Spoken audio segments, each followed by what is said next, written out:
Well, we got a couple of big developments that I think will simplify, maybe oversimplify things as far as that Iran plan goes. And it's a gross oversimplification.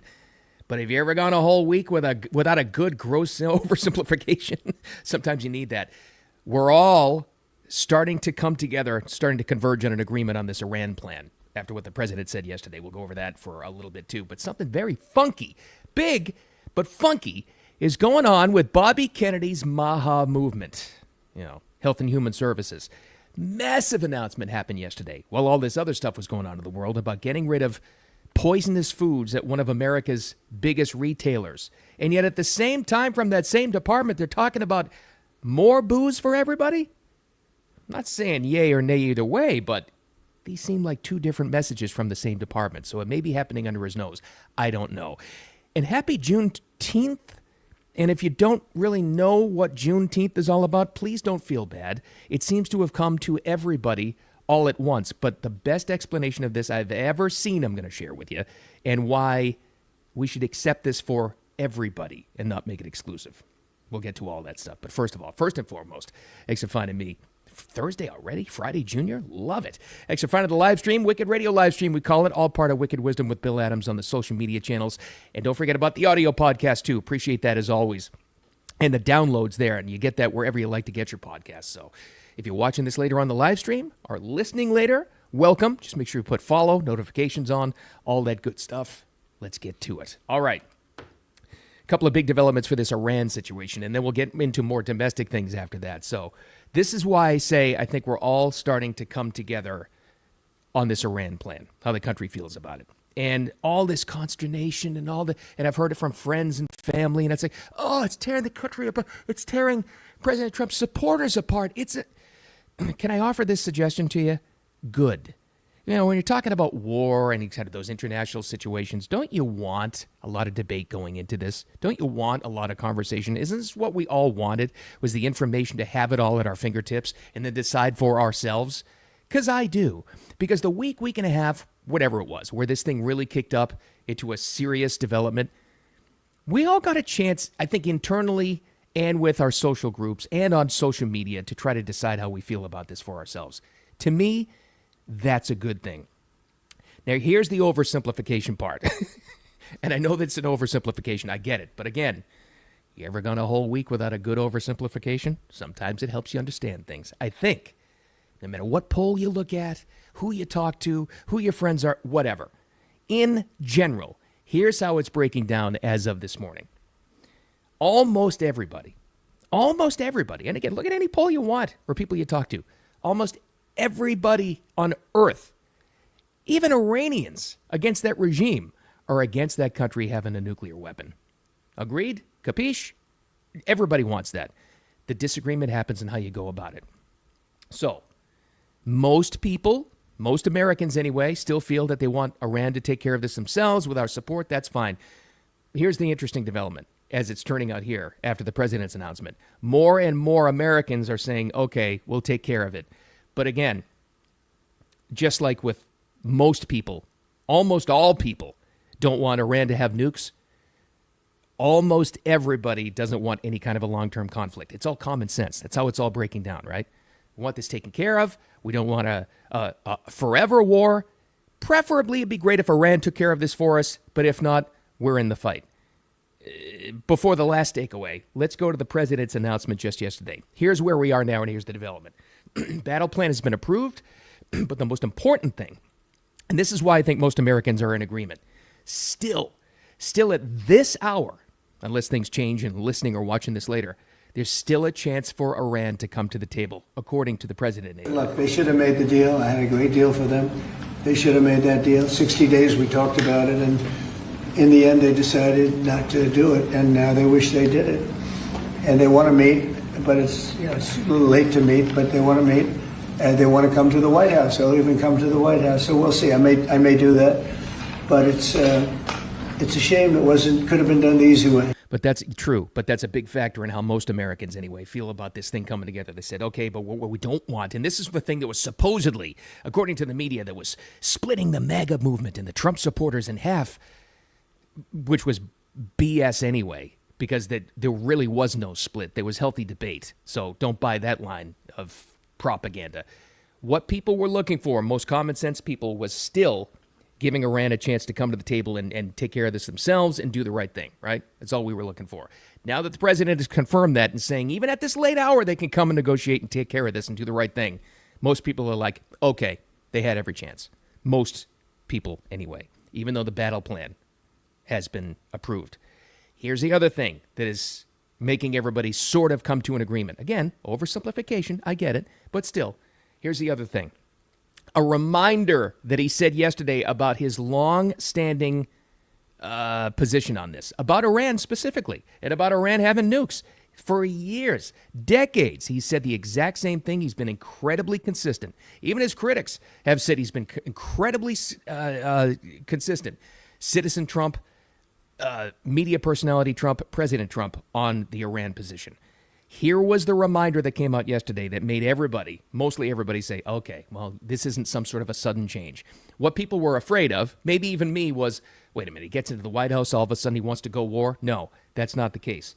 He clarified that yesterday. This was a big statement, and he and he made it. You'll hear the construction and the buzzsaws in the background as they were building the brand new American flag poles at the White House. Despite all that noise, an incredibly important thing he said, and this is why people are starting to come to agreement. He's always had this position. This is no sudden change. The people on the base don't want a long-term war. They're afraid that we're going to get into a long-term war. We're not looking for a long-term war. We're looking. I only want one thing. Iran cannot have a nuclear weapon. Right. That's it. I'm not looking long-term, short-term. And I've been saying that for 20 years. I've been saying it as a civilian who got a lot of publicity. People would cover it. Very simply, Iran cannot have a nuclear weapon. That's it. It's not a question of anything else. And if you did, you wouldn't have much of a country because they would use it on us and they'd use it on other people and there'd be a terror all over the world. Okay, one more settled thing. That's no new position. Great reminder of that yesterday. Of all the things he said, even saying that Iran can still come to the table, that might have been the most important one. For people understanding this, he's always said that. This isn't Trump getting in for the second term and he's like, oh, it doesn't matter. What do I care? I can do whatever I want now. I'm going to blow him to smithereens. No, he said this going as far back as the 80s and 90s. Boom. There you go. So that's no change. Now, another big reason why people are starting to come together on this. Here's the agreement we all have to get a hold of. And again, this may be completely different if you're listening to this later or watching this later. Let's hope that they do come to the table. And this is all taken care of without a shot fired, without a bomb drop, without anybody involved, right? That would be incredible. By the way, that would be one of the most incredible negotiated deals of all time. Give them the Nobel Peace Prize like right now. That would be amazing. Odds of that are decreasing by the day. But if that doesn't happen, and we're involved in this thing, and it looks as though now, whether it's Israel doing most of the heavy work or us, we are in it. Once you're in it, we all have to unite. We have to agree. I keep going back to this. If you've ever, and I know a lot of you have, if you've ever taken any kind of a self-defense class at all, no matter what style you're talking about, no matter what instructor you're talking about, no matter what system, they will all tell you the same thing. Avoid a fight as much as you possibly can to stay out of that. But if you're in it, you have to fight like your life depends on it, and you have to win. There can be no loss once you've crossed that line. And really, even though that's on a personal level, that's exactly how we all have to look at this. If we're in it, and if shit hits the fan, so to speak, we all have to support our interests in that. No more of this divide crap. We have to. Is that going to happen? Not completely. You're always going to have the element that will protest everything, go against America. There's a massive anti-American element in this country. We all know that. We saw that last night. Did you see the Iranian flags down Times Square? There were a couple of thousand people who somehow, where do you buy an Iranian flag? Amazon? I don't know. Marching, pro-Iranian. You're always going to have that element. But for the most people that matter, common sense, everyday, hardworking Americans, if we're in this thing 100%, we have to be 100% in, right? Just remember that. Just remember the fight lesson. That's what matters. All right. Out of that for a second, because that may completely change by the time you're listening or watching this. Something funky is going on at the Health and Human Services Division. Yes, that would be Bobby Kennedy Jr. Still, by the way, still a massive department, a massive agency, which may be key to our story here. First of all, let's get to the good news, and I'll get to the headline right now, because this is truly amazing, and it really is life-changing for most Americans. Basically, the headline is Walmart's getting a big glow-up. Walmart and Sam's Club. Now, I know you may not like Walmart. You make fun of it. I know that the website is out there, people of Walmart, and it can be a dicey situation a lot of times. I get it. But Walmart is the food and retail source for most of this country. It just is. This is why this is such big news. Their Members Mark line, this is the Walmart brand, is cutting 40-plus ingredients like aspartame, high fructose corn syrup, those artificial dyes, the whole panel of them, which are gross and awful, sodium benzoate, and BHT for cleaner, better food. People have spoken with this support, and this is Maha. Probably the biggest step they've taken in this entire thing, which is amazing. And I will tell you, and I know that there's still that element there, and a lot of people are saying it's like, oh, I don't want my government to be big sugar daddy. Not big sugar, but determining what I eat and what I don't do. Usually I'm that way too, except for very few exceptions. One of the big factors where I personally want my government to step in and take care of things for me, and believe me, I am pro-individual, I am pro-freedom, I am pro-choice, I want to make my own decisions, right? Except for this. I eat pretty clean, and I'm really trying to do the best I can with that. I really am, and I really do read a lot of ingredients. I'm sure you too. We're all trying to do the better. If you are in that boat as well, you know how hard that is. I have found it impossible to take all the dyes and the foods and the chemicals and the poisons out of the food I eat and consume. For me, it's almost too impossible, because look what we're fighting. Decades and decades of food companies that have put this crap and this poison in our foods. We can't take that fight on ourselves. This is a situation, I'm anti-big government too, I'm with you, but this is a situation where we need them to step in and make a move like this, and it is huge. Made huger by the fact that it's Walmart and their products, which, even though this isn't your lifestyle maybe, that's most of America right there. So whether we as a country like it or not, we're getting healthier, and this was big. This was really big.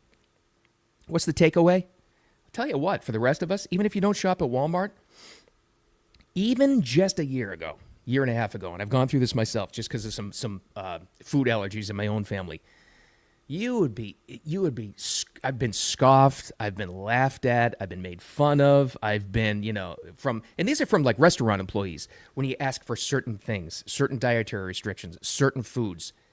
You know what's changed with all this? You don't have to be afraid anymore of being somebody that actually is looking for healthier food.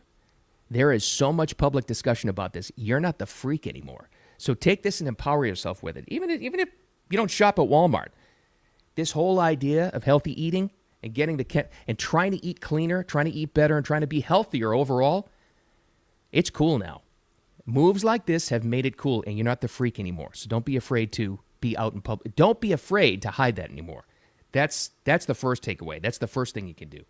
Now, here's the funky thing going on with this very same department. Another massive headline has come out this morning you may or may not be aware of. Remember when I said Health and Human Services? And Bobby Kennedy Jr. is the secretary. They haven't exactly whittled that department down, though. A lot of them with Doge have gotten rid of a lot of non-necessary, non-essential employees. I don't know if that's exactly hit HHS quite yet, because here's another headline for you which made me go, well, that's really different. U.S. government, and by that they mean Health and Human Services, because this is the department in charge of these kinds of things, is updating its guidance on alcohol.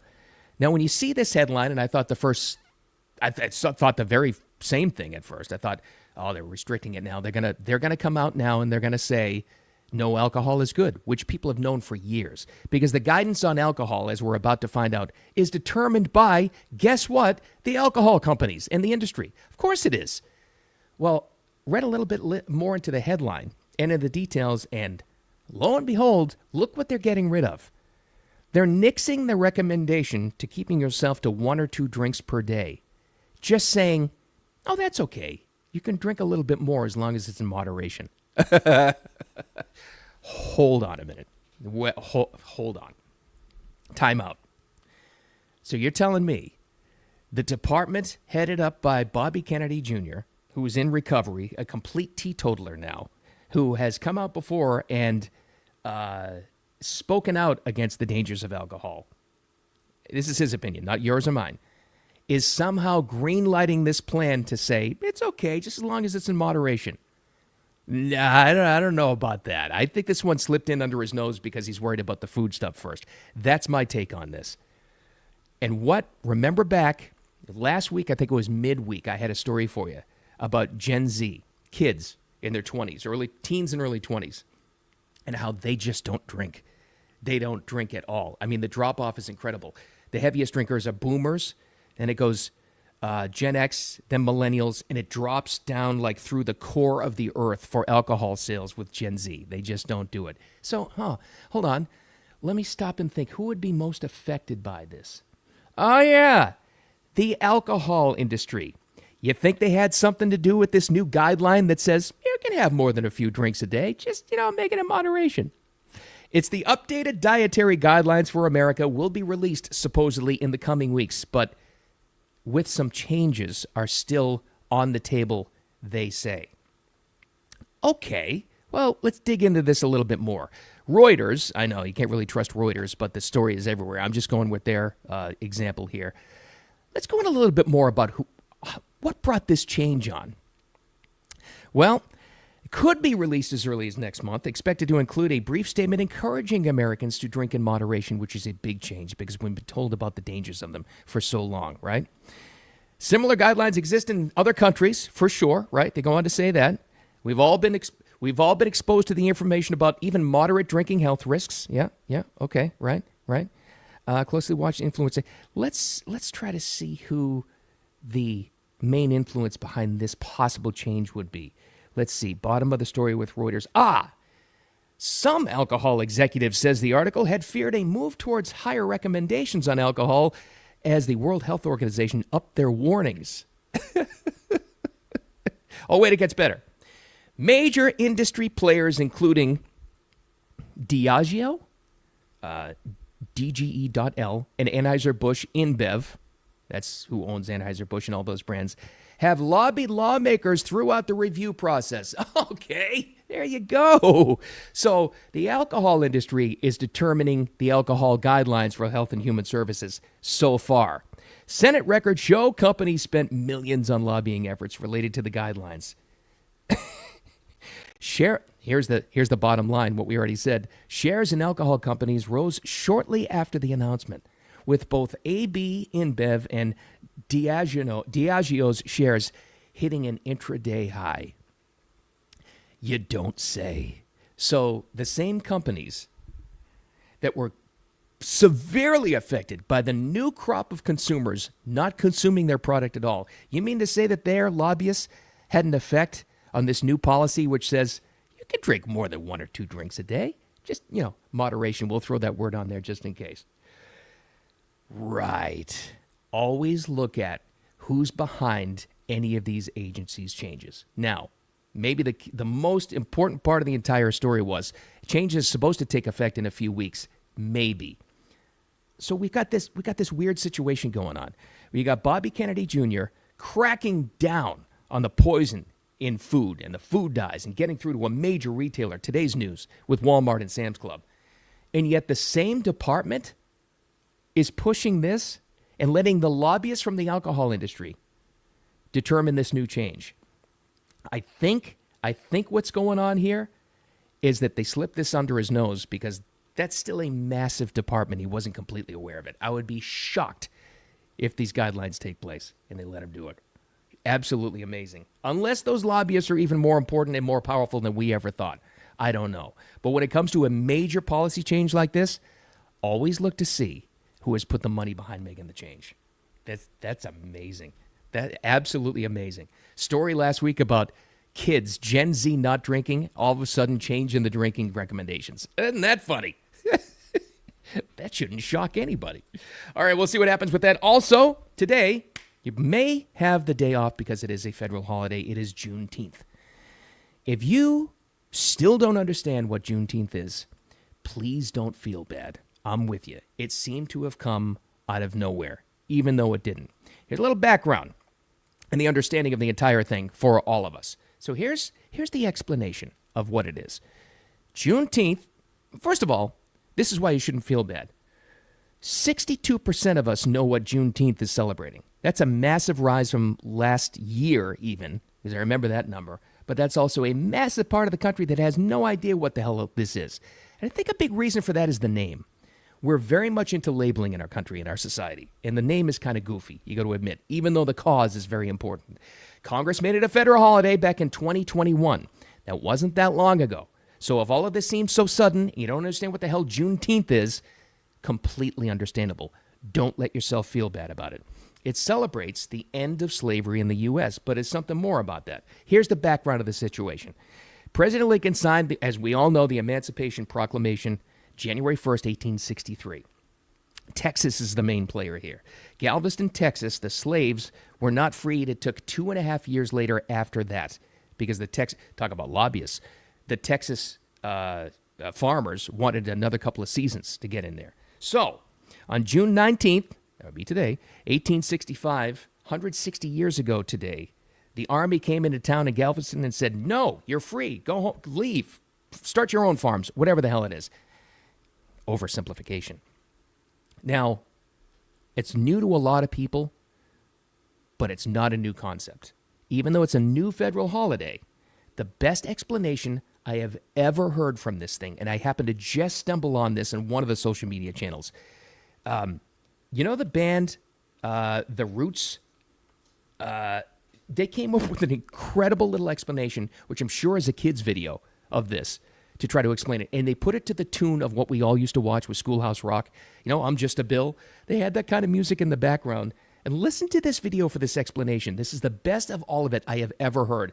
It's a little long. It's totally worth it. Why weren't you free until 1865? Well, it took 2 years for the Civil War to end. Oh, so you were free when the war ended? Nah, not for 2 more months because Texas landowners wanted another harvest. That's not cool. Well, none of it was cool. But an army ship arrived on June 19th, 1865 and announced we were free. That's why we celebrate Juneteenth. To the Schoolhouse Rock music. How perfect is that? I understand most of what I understand in civic government from Schoolhouse Rock. I think we all do. Remember, I'm Just a Bill? Absolutely. Here's the thing. I know a lot of people, and I still think my theory is because of the name is kind of goofy. A lot of people are like, oh, we don't need that. Look, here's the takeaway. Take the federal holiday for what it is. And the other thing is, like you don't want another day off, you know, unless you're trying to like work with a bank like I am right now. That's a pain in the ass. I totally get it. But it's another holiday. I hear freedom and I get excited because I'm totally pro freedom for everybody. I think you are too. Most common sense people are. Why wouldn't we celebrate this just as much as any of our other federal holidays? We've got New Year's Day. We've got Memorial Day. We've got Lincoln's birthday, President's Day. This, to me, totally worth it. Here's the thing to watch out for. You're also going to see this. There is a certain element in the country that's trying to say this is an exclusive blacks-only holiday. It's exclusive African-American only. Kind of like this. Another piece of audio I stumbled across today, and this is kind of like the PSA stuff that they try to get on educational programs. Today is Juneteenth. Juneteenth. Juneteenth is a uniquely African-American holiday. No, stop. Stop the presses. Take the needle off the record player on that one. Once you make something a federal holiday, it's for everybody. And if you want to celebrate the end of slavery, you have to have everybody celebrating it. So this is a federal holiday now. Since 2021, this is not exclusive to anybody except Americans. And freedom, I'm on board. Any bit of freedom, I think we should celebrate. That's my take on it. But I hope you get the day off, for sure. All right, that's the takeaway. First one, once we're fully in this, and let's hope we're not, in the Iran situation, we have to unite. No doubt about that. Absolutely. Second big takeaway, something you can do today, not feel bad about getting healthy. When Maha, getting rid of food poison, makes its way to Walmart, you're not the freak for trying to read labels anymore. So take that to heart as well. and enjoy Juneteenth or whatever. I hope you do have the day off. All right. Thanks for finding the live stream. Appreciate you as always, and all the follows and likes and shares. A lot more of those these days. Also, the audio podcast. You got to download that wherever you like to get your podcasts. Any platform. It's usually posted about, like I always say, 10 to 15 minutes, depending on how the algorithm's going. After we get off the live stream, you can listen to this later. And a lot of this stuff, because it's a breaking situation with Iran, it may be different by the time you're watching later on or listening. But remember, we got to unite. Thanks for finding that and all the other social media channels as well. Appreciate you as always. Always appreciate your time. And remember, tomorrow's Friday. What a week it's been. We'll talk at you. Have a great one. Enjoy the day. I hope you do have the day off. We'll talk to you tomorrow.